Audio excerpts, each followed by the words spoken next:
राधे राधे भक्तों। कार्तिक स्नान में बहुत सारे नेम धर्म होते हैं और बहुत सारी कहानियाँ होती है। तो आइए आज हम सुनेंगे कार्तिक स्नान के समय कौन कौन सी कहानियाँ सुननी चाहिए। वो संपूर्ण कहानियाँ मैं आपको सुनाने जा रही हूँ। एक बुढ़िया जो 4 मास चौमासा में पुष्कर स्नान जाया करती थी, उसे एक बेटा था।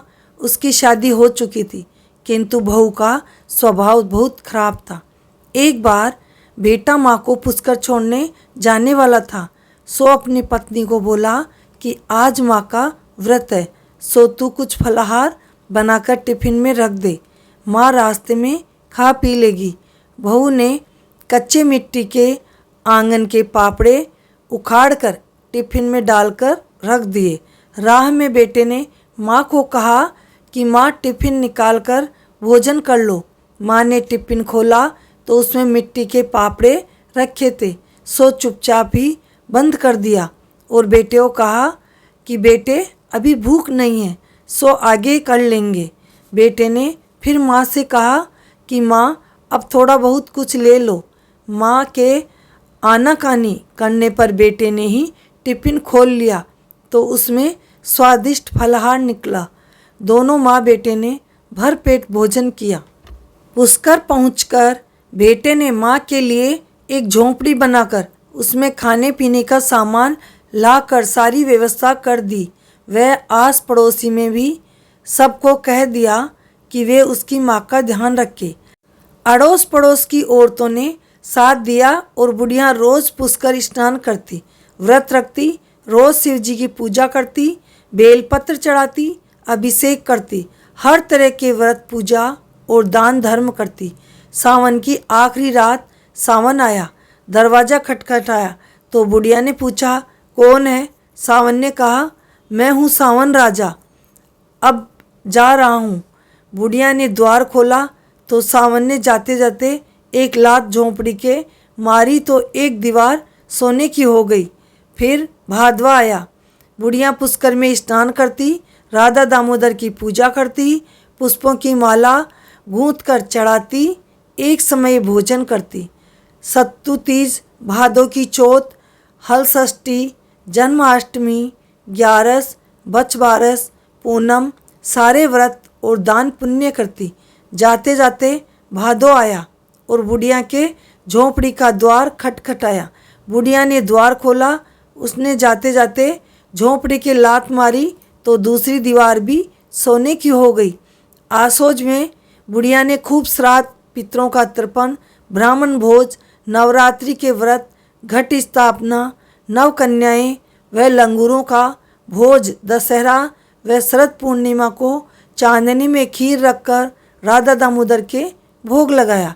भादवा ने जाते जाते बुढ़िया का द्वार खटखटाया तो बुढ़िया ने दरवाज़ा खोला तो वह भी झोंपड़ी की एक दीवार के लात देकर चला तो तीसरी दीवार भी सोने की हो गई। अब कार्तिक आया, बुढ़िया ने कार्तिक नाही व्रत किए, तुलसी, पीपल, पथवारी, राधा दामोदर के दिया बाती, परिक्रमा, ग्यारस, पंचविघ्न के व्रत, करवा चौथ, अहोई अष्टमी, दीपावली सारे व्रत किए। ब्राह्मण भोज कराया, तुलसी का ब्याह कराया। जाते जाते कार्तिक आया और बुढ़िया का दरवाज़ा खटखटाया तो बुढ़िया ने दरवाज़ा खोला और पूछा, कौन है? कार्तिक ने कहा, मैं हूँ कार्तिक। कार्तिक ने जाते हुए झोंपड़ी के लात मारी तो वह कंचन के महल हो गए। धन धान्य से घर भर गई। बेटा माँ को लेने आया तो कहीं झोंपड़ी नजर नहीं आई। पूछने लगा, अड़ोस पड़ोस वालों ने सब बात बताई। बेटे ने माँ के पैर छुए। चौमासे वह कार्तिक स्नान का महत्व देखा। माँ को वह पूरे सामान को गाड़ी में भरकर घर लाया। बहू ने देखा तो नाक मुंह चढ़ाया और पति से कहने लगी कि मेरी माँ को भी पुष्कर में एक झोंपड़ी बनाकर छोड़कर आओ। बेटा क्या करता, अपनी सास को भी पुष्कर में झोंपड़ी बनाकर खाने पीने के सामानों की व्यवस्था कर छोड़ आया। सावन आया, द्वार खटखटाया और कहा, मैं सावन हूँ, द्वार खोलकर डोकरी ने कहा, क्या करूं आया है तो? मेरी नींद खराब कर दी। वह न व्रत करती, न पुष्कर नहाती, न दान पुण्य करती। दामाद सामान रख ही गया था, खाना बनाकर खा लेती और सो लेती। न देव दर्शन न दिया बाती। जाते जाते सावन ने झोंपड़ी के लात मारी तो एक कोना टूट गया। तो कुत्ते अंदर आने लगे और डोकरी परेशान होने लगी। भादवा आया और आसोज कार्तिक भी आया, पर डोकरी की दिनचर्या न बदली। सभी ने झोंपड़ी के एक एक लात मारी तो झोंपड़ी टूटकर बिखर गई। कार्तिक में एक और लात डोकरी के भी मारी तो डोकरी गधेड़ी बन गई। सामान तो पहले ही खा खा कर खत्म कर दिया था। मूर्ख झोंपड़ी की मिट्टी में लोट लगाने लगी। दामाद लेने आया, न सास मिली न झोंपड़ी। अड़ोसियों पड़ोसियों से वृतांत पूछा तो उन्होंने कहा, तेरी माँ व्रत उपवास दान पुण्य स्नान ध्यान पूजा पाती सब करती थी। सो राधा दामोदर ने कार्तिक स्नान के कारण टूट गए। तेरी सास खाती और सोती थी, द्वार आए भिखारी को भी एक रोटी न देती थी। सो गधेड़ी बन गई। गधेड़ी को लाकर पत्नी को पकड़ा दिया कि यह तेरी माँ है, और पत्नी को कहा कि मेरी माँ को भोजन की जगह मिट्टी के पापड़े खाने को दिए, जो मेरी माँ के प्रताप से वे भी फलहार बदल गए। मेरी माता भोली भाली थी, तूने ईर्ष्या से जलकर अपनी माँ को भी भेजा तो वो गधेड़ी हो गई। पीछे पंडितों से पूछताछ करी तो पता पड़ा कि बुढ़िया माँ के स्नान करे हुए जल से डोकरी को स्नान कराओ तो इसे वापस मनुष्य योनि मिल सकती है। वैसा ही करना पड़ा, तब कहीं इस डोकरी को वापस मनुष्य योनि मिली। जैसे बुढ़िया को टूटे वैसे ही हे राधा दामोदर सबको टूटना। कहानी कहने वाले को, सुनने वाले को, हुंकारे देने वाले को, डोकरी के साथ जो हुई वैसी गति किसी को मत करना। और कहानी अधूरी है तो पूरी समझना, और पूरी हो तो परमान चढ़ाना, और बुढ़िया के जैसे सबको देना। बोलो राधा दामोदर की जय। सास बहू की कहानी। मन चंगा कठौती में गंगा।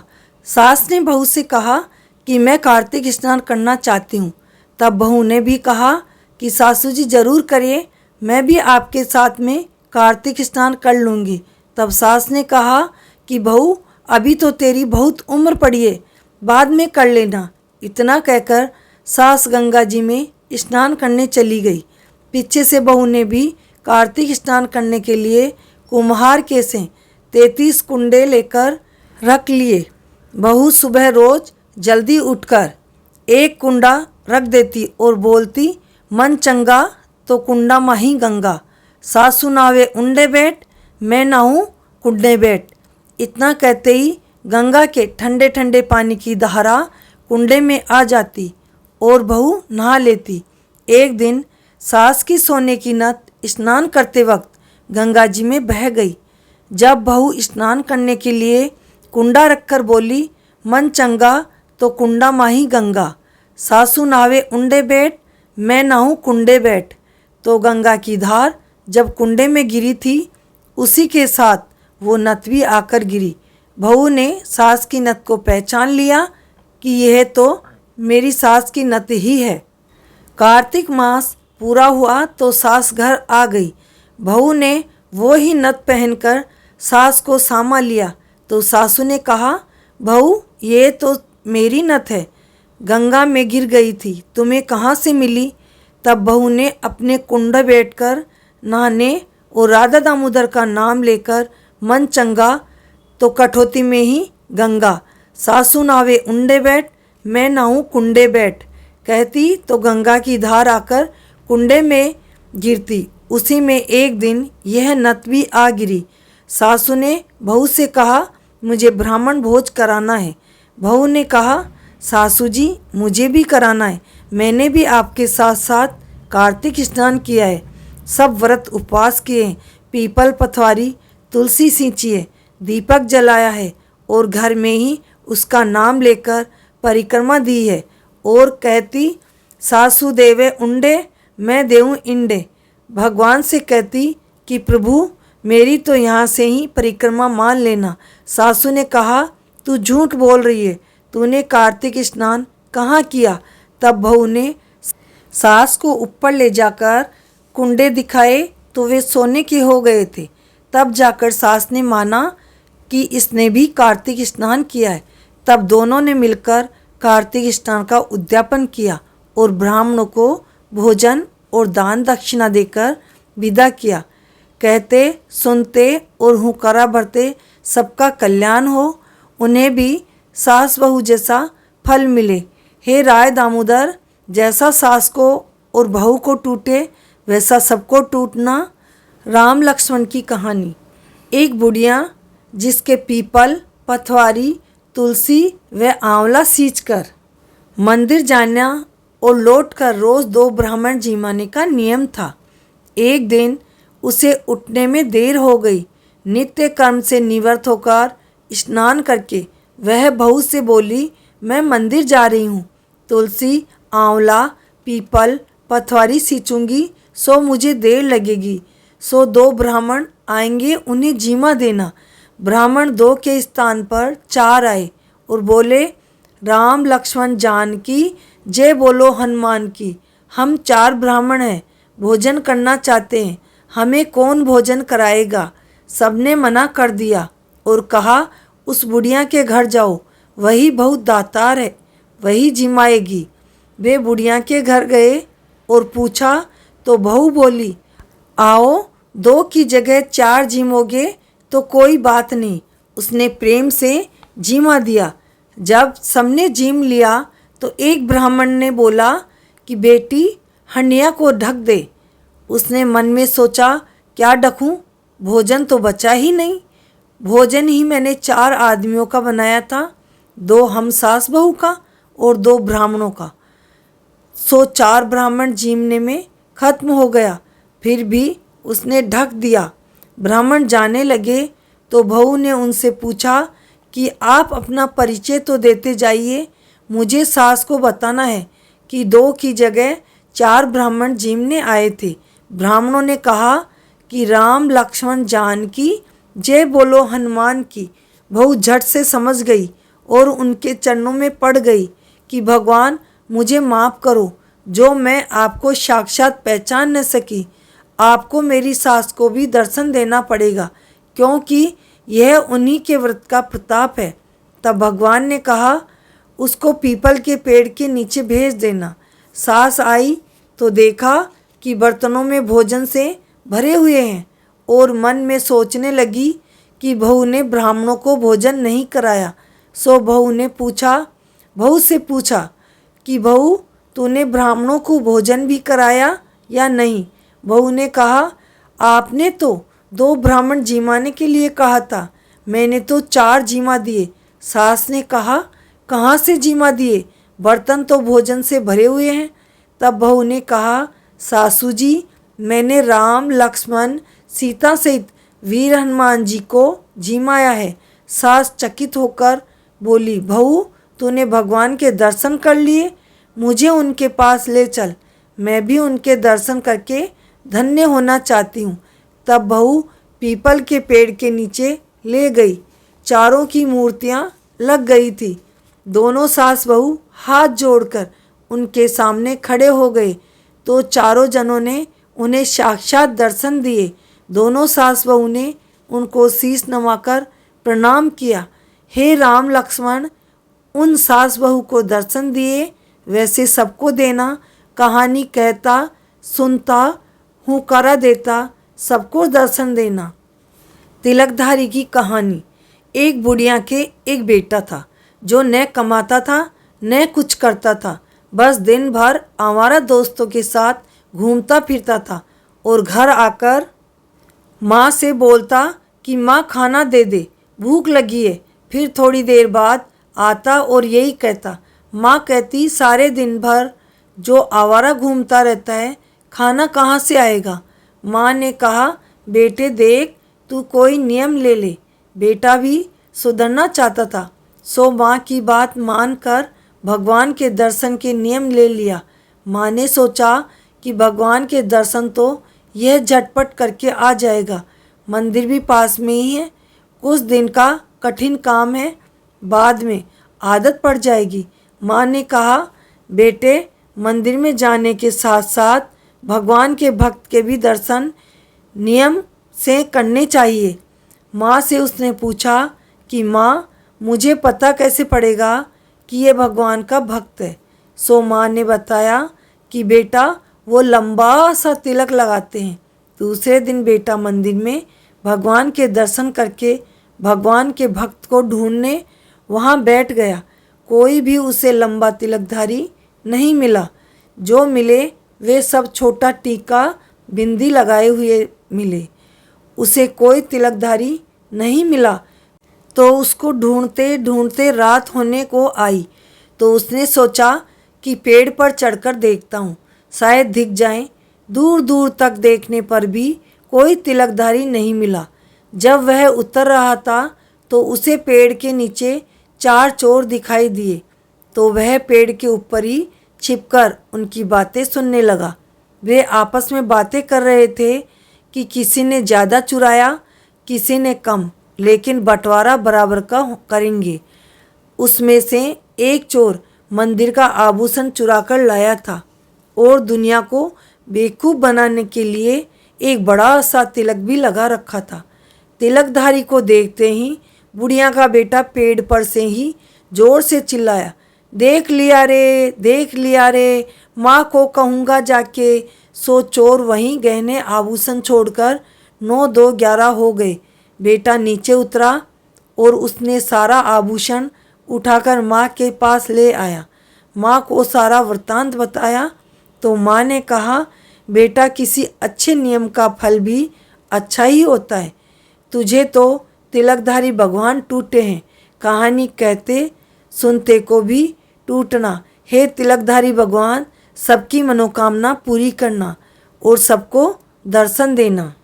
द्रौपदी की कहानी। सास ने कहा, बहू, एक बार मैंने कार्तिक स्नान किया तो सभी औरतें कहने लगी कि द्रौपदी की कथा कहिए। कार्तिक व्रत करने वाली को द्रौपदी की कथा अवश्य सुननी चाहिए। एक स्त्री ने सबके हाथ में तुलसी के पत्ते दे दिए। कथा समाप्ति से कुछ समय पहले हाथ की तुलसी में जल डालकर सबने पी लिया। एक बार द्रौपदी ने सूर्य की बहुत तपस्या की। सूर्य देव ने प्रकट होकर वर मांगने को कहा। द्रौपदी ने कहा, क्या मांगूं? मेरे पास तो आपके प्रताप से सब कुछ ठाट बाट है। सूर्य भगवान ने कहा, तब मैं तुम्हें एक अक्षत पात्र देता हूँ, जिससे चाहे जितना और चाहे जैसा भोजन प्राप्त कर सकती हो। नहा धोकर सूर्यदेव की विनती करके इस पात्र में से भोजन खिलाना। सबको खिलाकर तुम खाना। तुम्हारे खाना खाने के बाद पात्र खाली हो जाएगा। पात्र लेकर द्रौपदी ने रख लिया और यह पात्र पांडवों के वनवास के समय बहुत काम आया। एक बार दुर्वासा ऋषि दुर्योधन के यहाँ आतिथ्य ग्रहण करने गए। कपटी दुर्योधन ने बहुत आदर सत्कार से भोजन कराया। भोजन के बाद ऋषि ने भोजन की प्रशंसा की तो कपटी दुर्योधन, जो इसी मौके की तलाश में था, बोला, यदि आप द्रौपदी के यहाँ आतिथ्य ग्रहण करें तो अन्य सारे भोजन फीके लगने लगेंगे। उसके हाथ का भोजन बहुत ही स्वादिष्ट है। भोजन मध्याह्न में ग्रहण कीजिएगा। दुर्वासा ऋषि अपने सैकड़ों चेलों के साथ जा पहुँचे द्रौपदी के यहाँ। द्रौपदी भोजन कर चुकी थी। दुर्वासा मुनि ने कहा, हम नदी में स्नान ध्यान करके आते हैं, तुम भोजन तैयार रखना। द्रौपदी परेशान हो गई। घर में अन्न का दाना तक न था। अक्षय पात्र खाली हो चुका था। द्रौपदी सोचने लगी, क्या करें? अगर ऋषि को भोजन न कराया तो वे श्राप देंगे। इस संकट की घड़ी में द्रौपदी ने श्री कृष्ण भगवान को पुकारा तो कृष्ण भगवान हाजिर हो गए और बोले, द्रौपदी, बहुत जोर से भूख लगी है, कुछ खाने को दे। द्रौपदी ने कहा, आपको कठिनाई का हल निकालने के लिए बुलाया था, लेकिन आप तो मेरी परेशानी बढ़ा रहे हो।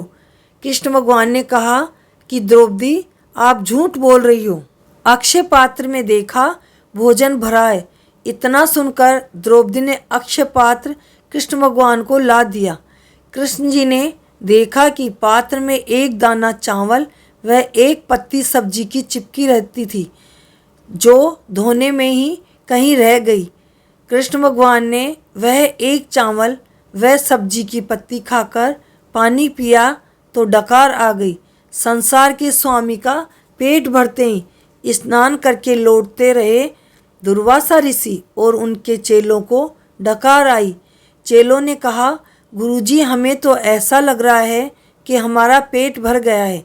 दुर्वासा ऋषि ने भी कहा कि मुझे भी ऐसा ही लग रहा है। दुर्वासा ऋषि ने कहा कि अब द्रौपदी के भोजन कैसे करेंगे? अगर भोजन नहीं किया तो द्रौपदी श्राप दे देगी। सो ऋषि व उसके शिष्य चुपचाप ही चुपके चुपके किधर से ही निकल गए। हे कृष्ण, हे मुरारी, हे गोविंद, जिस प्रकार आपने द्रौपदी को संकट से उबारा, उसी प्रकार सभी को उबारना। द्रौपदी की चरी खीर खांड से भरी, द्रौपदी की चरी खीर खांड से भरी। हे भगवान, हे राधा दामोदर, हमारी चरी भी हमेशा खीर खांड से भरी रखना। गणेश जी की कहानी। सारी कहानियाँ सुनने के बाद गणेश जी की कहानी जरूर सुननी चाहिए। एक बार शिव जी ने पार्वती से कहा, पार्वती, अपने दोनों पुत्रों गणेश व कार्तिकेय में कौन अधिक बुद्धिमान है, इस बात का पता लगाना चाहिए, जिससे उसे ही संसार के कल्याण का भार सौंपा जा सके। सो आप उन दोनों को बुलाइए, आज उनकी परीक्षा लेनी है। पार्वती ने दोनों पुत्रों को बुलाया तो शिवजी ने कहा कि आप दोनों में से अधिक बुद्धिमान कौन है? तब गणेश जी तो कहते, मैं बुद्धिमान हूँ, और कार्तिक बोलते, नहीं, मैं बड़ा हूँ, मैं बुद्धिमान हूँ। परिणाम नहीं निकलता देख शिवजी ने कहा कि आप में से जो सबसे पहले पूरी पृथ्वी के चक्कर लगाकर मेरे पास आएगा, वो ही सबसे अधिक बुद्धिमान समझा जाएगा। बुद्धिमान बनने की होड़ में कार्तिकेय तो मोर पर सवार होकर पृथ्वी के चक्कर लगाने निकल गए। गणेश जी कोई युक्ति सोचने लगे कि मैं कैसे कार्तिकेय से पूर्व ही परिक्रमा पूरी कर लूं और बुद्धिमान बन जाऊं।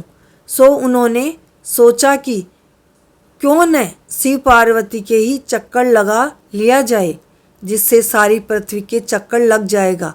सो उसने शिव पार्वती के चक्कर लगाकर उनके चरणों में बैठ गया। शिवजी ने कहा, पुत्र, तुम परिक्रमा करने नहीं जाओगे?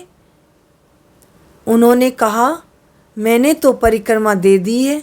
मैंने आपकी व माता पार्वती की परिक्रमा पूरी कर ली, तो मेरी पृथ्वी की परिक्रमा पूरी हो गई है, क्योंकि माता पिता के चरणों में ही सारा ब्रह्मांड बसता है।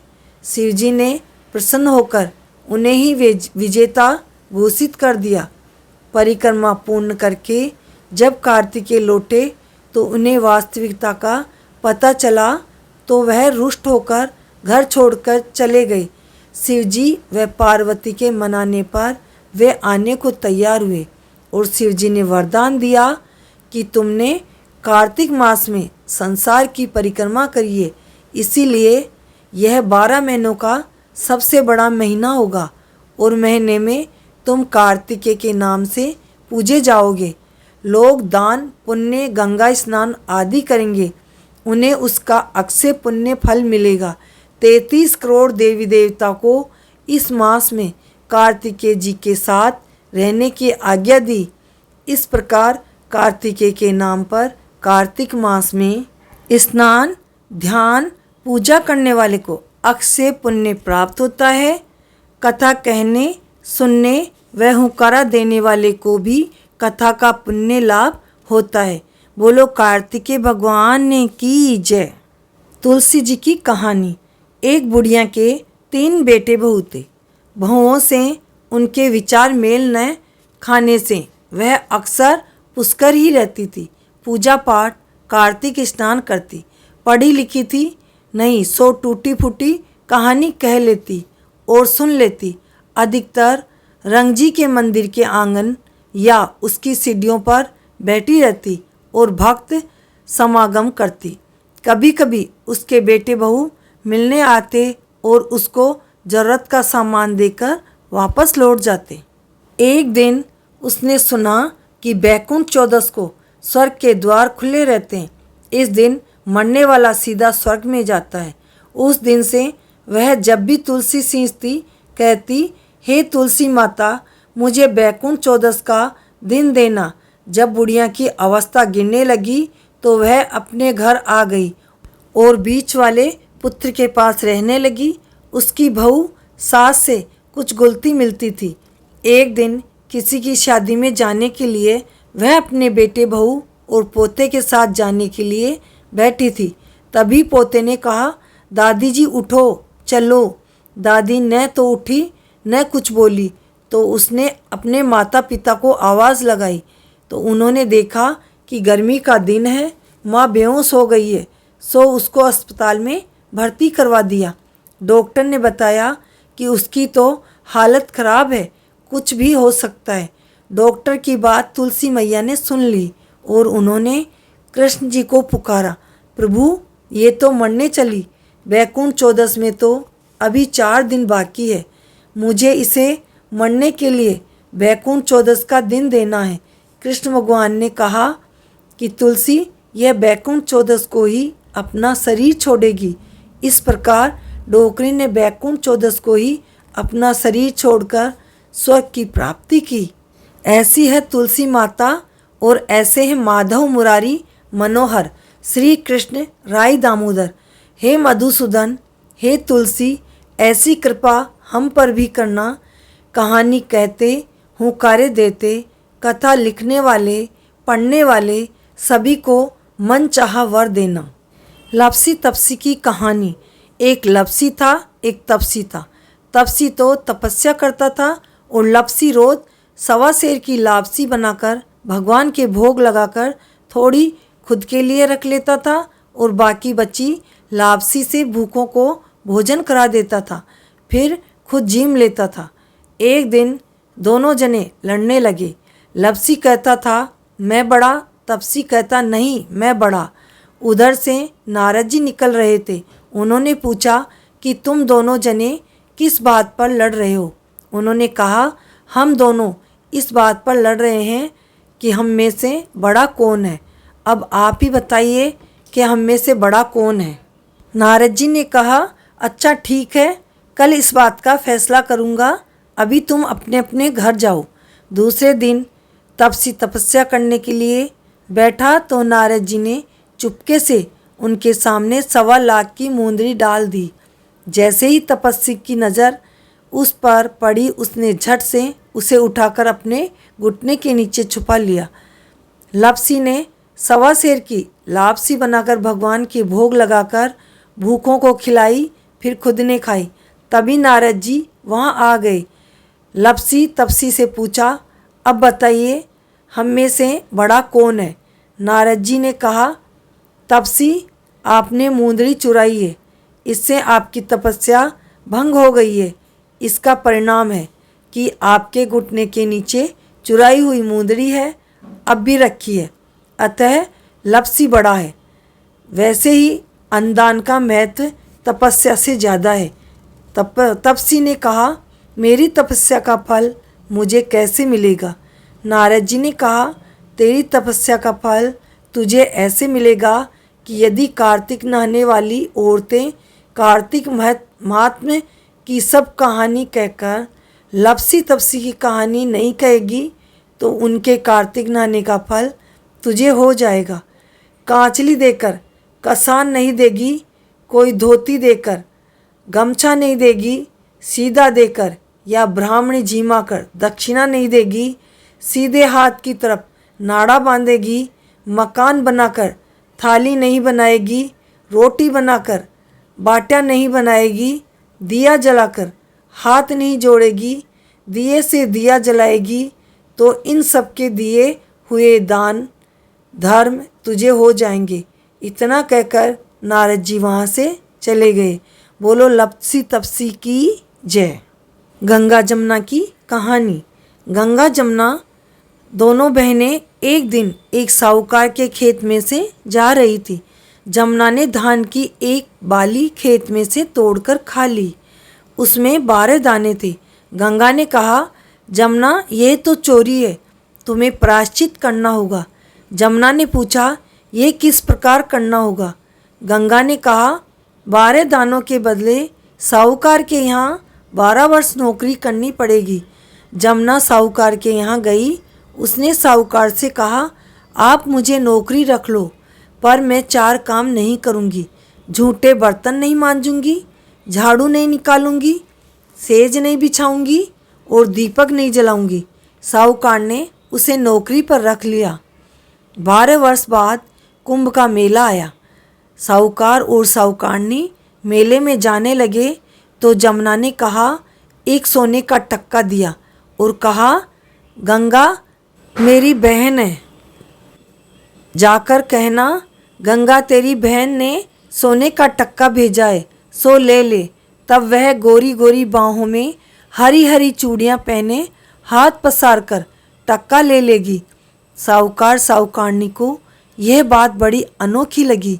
उन्हें विश्वास नहीं हुआ कि गंगा कैसे हाथ पसार कर टक्का ले लेगी। किंतु जब साहूकार साहूकारनी वहाँ जाकर टक्का देने लगे तब गंगा ने हाथ पसार कर टक्का ले लिया। गोरी गोरी बइयाँ हरी हरी चूड़ियाँ पहने गंगा ने टक्का लेकर कहा, मेरी बहन जमुना से कहना तेरा समय पूरा हो गया, तू वापस आ जा। घर जाकर जैसे ही साहूकार साहूकारनी ने जमुना से यह बात बताई कि जमुना सहस्त्रधारा होकर बहने लगी। साहूकार साहूकारनी को जब यह पता पड़ा कि जमुना माता हमारे यहाँ नौकर बनकर नौकरी कर रही थी और सारा काम करती थी, तो वे लोग दुख से व्याकुल हो गए। सोचने लगे, इस पाप का प्रायश्चित किस प्रकार होगा। इधर गंगा ने जमुना से कहा कि तू साहूकार साहूकारनी को धीरज बंधाकर आई या नहीं। जमुना ने कहा, मैंने तो उन लोगों से कुछ नहीं कहा। तब गंगा ने कहा, जा उन्हें समझाकर संतोष बंधाकर आ, नहीं तो दुख से व्याकुल होकर न जाने क्या कर डालेंगे। जमुना दोनों के सपने में आई और बोली, तुम लोग दुख के कारण खाना पानी छोड़कर क्यों बैठे हो? तुम्हें कोई पाप नहीं लगेगा, इसमें तुम्हारा कोई दोष नहीं है, बल्कि तुम्हारी मुक्ति हो जाएगी। मैंने तुम्हारे खेत के धान में चोरी से एक बाली तोड़कर खाई थी, उसमें 12 दाने थे। उस दोष को उतारने के लिए मैंने तुम्हारे यहाँ 12 वर्ष काम किया था। तुम लोग उठो, खाना खाओ पियो, तुम्हारी मुक्ति हो जाएगी। हे गंगा जमुना माता, जैसी मुक्ति साहूकार साहूकारनी को दी वैसी हमें भी देना, सारे परिवार को देना, कहानी कहने वाले व सुनने वाले को देना। बोलो गंगा जमुना की जय। जाटका भाटका की कहानी। एक जाटका था, एक भाटका था। जाटका एक बार अपने ससुराल जा रहा था और भाटका अपनी बहन को लेने बहन के घर जा रहा था। रास्ते में दोनों कुएं की पाल पर बैठे। जाटका बोला, आ भाटका, हम नगर बसेरा करें। भाटका बोला कि मैं तो मेरी बहन को लेने जा रहा हूँ, तू ही नगर बसेरा कर। मुझे तो जाते ही मेरी बहन लाड़ चाव कर के बढ़िया से बढ़िया खाना खिलाएगी। तू ससुराल जा रहा है, वहाँ शर्म के कारण कुछ खा न पाए, या वे लोग ही ज़्यादा तैयारियां करने के चक्कर में खाना देर से खिलावें, सो ये सगुन तू ही मना। जाटका कुएं की पाल पर बैठकर पानी का लोटा और चावल के दाने हाथ में लेकर नगर बसेरा करने लगा। जाटका कहने लगा, मीठा मीठा घास बैकुंठा का बास, नगर बसेरा सब करे सारे धोवे पाँव, ताती रोटी लापसी देसी मेरी माय, माँ ने देवे माओसी देवे द्वारिका का नाथ। भाटका तो अपनी बहन के लिए चल दिया और नगर बसेरा करके जाटका अपने ससुराल को चल दिया। जाटका बहन के यहाँ पहुँचा तो जाते ही बहन के यहाँ आग लग गई। आग बुझाने को पानी लाते लाते उसका सिर गंजा हो गया।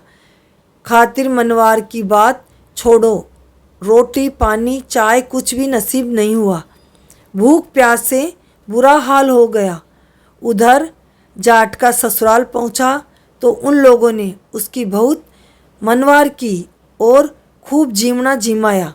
शाम को दोनों जने फिर कुआ की पाल पर मिले।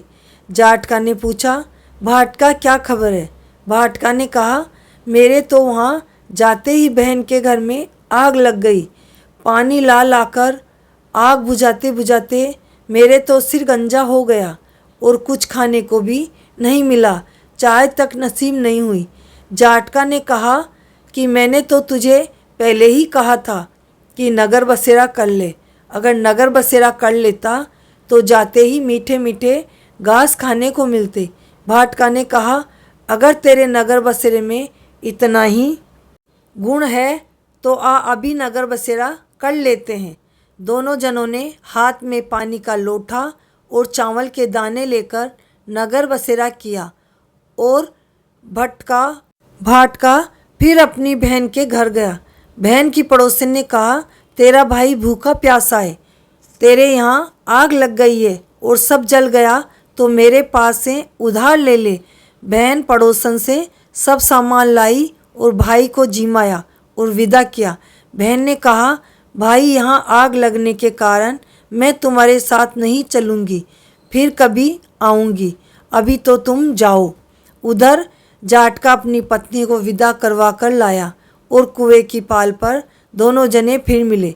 जाटका ने भाटका से कहा, अब भाटका नगर बसेरा करे। भाटका ने कहा, तू ही कर, तेरे तो मासी है, घर में माँ तो है नहीं, पता नहीं रोटी बनाकर रखी होगी या नहीं। मेरे तो माँ है जो मेरे लिए चूरमा दाल बाटी बनाकर मेरी राह देखती होगी। मेरे पहुँचते ही थाली परोस देगी, कहेगी, आ बेटा जीम ले और मैं गरम गरम खा लूँगा। जाटका ने नगर बसेरा कर लिया। घर पहुँचते ही मासी ने जाटका और उसकी बहू का बहुत प्यार किया और लापसी चावल पूरी सब्जी गरम गरम परोस दी। उधर भाटका घर पहुँचा तो उसकी भैंस खो गई। सो जाते ही उसकी माँ ने उसे ढूंढने भेज दिया। चूरमा दाल बाटी तो दूर रहा, रोटी भी नहीं मिली। सारे दिन मारा मारा इधर उधर फिरता रहा पर भैंस नहीं मिली। तभी राह में जाटका मिला। उसने पूछा, क्या बात है भाई? भाटका, उदास और परेशान दिखते हो। भाटका ने कहा, भाई जाटका, घर पहुँचते ही पता चला कि भैंस खो गई है। उन्हीं पैरों वापस निकल आया, तब से भैंस ढूंढ रहा हूँ, न रोटी खाई न पानी पिया। जाटका ने कहा, मैंने तुझे पहले ही कहा था कि नगर बसेरा कर ले, पर तेरी समझ में नहीं आई। भाटका ने कहा, चल अभी चलकर नगर बसेरा कर लेते हैं। यदि अभी मेरी भैंस मिल गई तो मैं हमेशा पियर, ससुराल, बहन या कहीं भी जाते जाते और कार्तिक में नगर बसेरा किया करूँगा। दोनों ने चावल के दाने हाथ में लेकर जल के लोटे से नगर बसेरा कर लिया। लौटते समय राह में ही उसकी भैंस मिल गई।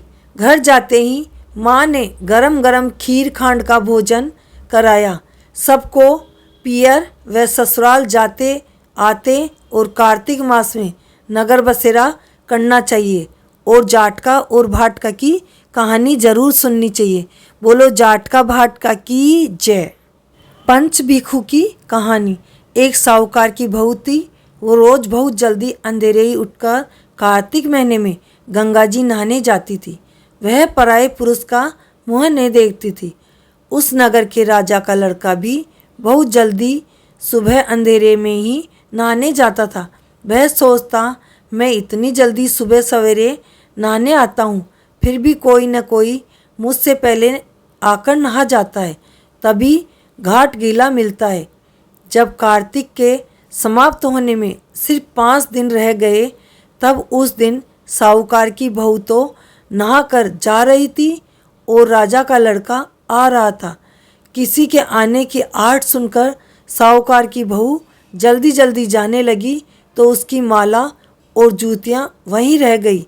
राजा के लड़के ने माला और जूतियाँ देखी तो सोचने लगा कि जब माला और जूतियाँ इतनी सुंदर है तो इनको पहनने वाली कितनी सुंदर होगी। उसने सारे नगर में ढिंढोरा पिटवा दिया कि यह माला और जूतियाँ जिसकी है वह गंगा किनारे 5 दिन में मुझसे मिलने आवे, तब उसे यह माला और जूतियाँ लौटा दूंगा, नहीं तो उसे भारी से भारी सज़ा दी जाएगी। साहूकार के बेटे की बहू ने कहा, ठीक है, मैं जाऊंगी, पर गवाही के लिए किसी को वहाँ बैठा देना। राजा गंगा जी के किनारे बिछौने बिछाकर एक तोते का पिंजरा लटकाकर बैठ गया। उधर वह आई तो दूर से राजा को बैठा देखकर मन ही मन भगवान से प्रार्थना करने लगी, हे कार्तिक ठाकुर, हे राधा दामोदर, 5 पांडु, छठो नारायण, हे भीष्म, राजा उस पापी को नींद आ जावे और मेरी लाज बच जाए। मैंने आज तक पराये पुरुष का मुंह तक नहीं देखा है, आगे भी हे कृष्ण मुरारी तू ही मेरा नियम निभाना। राजा को नींद आ गई और वह नहा धोकर जाने लगी तो सुए से बोली, थारी चोंच जड़ाऊं हीरा, म्हारी साख भरजे बीरा। तब सुए ने कहा कि कोई बीरा भी साख भरता है? साख तो देवर या जेठूथा भरता है। तब साहूकार के बेटे की बहू ने कहा, देवर साख भरे लो काई, हार गड़ाऊं थारे ताई। सुआ बोला, अच्छा भाभी, मैं साख भरूंगा। इधर वो गई और उधर राजा की नींद खुल गई। वह हड़बड़ाकर उठा और सुए से पूछा, हे पंछी, बता वह आई थी क्या? और आई थी तो कैसी थी? सुए ने कहा, हे राजा, तुम तो सो गए थे, वह आई थी और उसके बेजोड़ रूप और लावण्य का वर्णन तो कोई कर ही नहीं सकता। उसकी यथा सुंदरता बताता हूँ। आभा की सी बिजली, सूरज की सी किरण, केला की सी कामली, गुलाब को सो रंग। राजा ने कहा, सुआ तू ठीक कहता है, मैं सो गया था, कल अंगुली चीरकर बैठ जाऊंगा। दूसरे दिन राजा अंगुली चीरकर बैठ गया। साहूकार के बेटे की बहू ने दूर से राजा को बैठा देखा तो फिर वैसे ही भगवान से प्रार्थना करी और राजा को नींद आ गई। नहा धोकर वह जाने लगी तो फिर सुए से बोली, थारे पगा पैराऊं नेवर, मारी साख भरजे देवर। सुए ने कहा, ठीक है भाभी जी। राजा ने उठते ही फिर उसी प्रकार पूछा। सुए ने उसी प्रकार जवाब दे दिया। तीसरे दिन राजा आंखों में मिर्ची डालकर बैठ गया। सोचा, आज जरूर जागता रहूँगा, किंतु साहूकार के बेटे की बहू के सत की रक्षा स्वयं कृष्ण भगवान, कृष्ण मुरारी, कार्तिक ठाकुर स्वयं कर रहे थे। सो राजा को फिर नींद आ गई। नहा धोकर जाते समय वह सुए से बोली, मोती पवाऊँ थारे जेवर, म्हारी साख भरजे देवर। सुए ने हाँ भर ली। राजा जब जगा तो सोचने लगा, कल सूलों के बिछावने पर सोऊंगा, देखता हूँ कैसे नींद आती है। चौथे दिन भी साहूकार के बेटे की बहू अपने कार्तिक स्नान के व्रत के प्रताप से वही प्रार्थना करती आई और राजा को नींद आ गई। वह नहा धोकर जाने लगी तो सुए से बोली, देवर ब्याह कराऊं थारो, तू साथ दीजिए म्हारो। अगले दिन राजा आग के खीरे जलाकर उस पर बैठ गया। वह आई तो कार्तिक ठाकुर से प्रार्थना करने लगी, आज का आखिरी दिन है, हे कृष्ण मुरारी, कार्तिक ठाकुर मेरी लाज बचाना। राजा को नींद आ गई। नहा धोकर वह सुए के पास गई और उसको लाए हुए मीठे पकवान देकर बोली, देवर मीठा भोजन करजे, सुआ साक मारी भरजे। उसने यह भी कहा कि राजा को कह देना मेरे 5 दिन पूरे हो गए, अब मेरी माला मोचड़ी मेरे घर भेज देना, नहीं तो उसके मन का पाप उसके ही शरीर से फूट पड़ेगा। जब राजा जागा तब सुए ने राजा से कह दिया। राजा ने विश्वास नहीं किया और माला मोचड़ी नहीं भेजी। थोड़े दिन बाद राजा के पूरे शरीर में जलन होने लगी और फफोले पड़ गए, उनसे पीप निकलने लगा। राजा ने बहुत इलाज करवाया पर ठीक न हुआ। तब ओझा गुणियों से पूछा, खूब ऋषि मुनियों से पूछा। उन्होंने बताया किसी सती का श्राप लगा है, उसके नहाए हुए जल से नहाओ और जो उसके प्रति आपके मन में पाप आया उसको मिटाने के लिए उसको धर्म की बहन बनाओ और जो उसकी चीज़ें आपके पास है वो उसको पहुंचाओ, तो आपका यह रोग मिट सकता है। राजा माला मोचड़ी लेकर साहूकार के घर गया और उससे कहा, ये तेरे बेटे की बहू की चीज़ें हैं जिन्हें वह गंगा घाट पर भूल आई थी, उसे दे दो और उसे कहना मैंने उसे धर्म की बहन मान लिया है, और यह भी कहना कि उसके नहाए हुए जल से वह मुझे नहला देवे ताकि मेरी ये बीमारी मिट जाए। साहूकार के बेटे की बहू ने सुन लिया और कह भेजा कि मैं पराये पुरुष का मुँह नहीं देखती, मैं छत पर नहा लेती हूँ, तू नाले के नीचे बैठ जा। राजा ने ऐसा ही किया जिससे उसकी बीमारी ठीक हो गई। हे पंच भिक्षु देवता, हे कार्तिक ठाकुर, उसका सत रखा वैसा सबका रखना, कथा कहने वाले व सुनने वाले व सब परिवार का रखना। बोलो पंच भिक्षु महाराज की जय।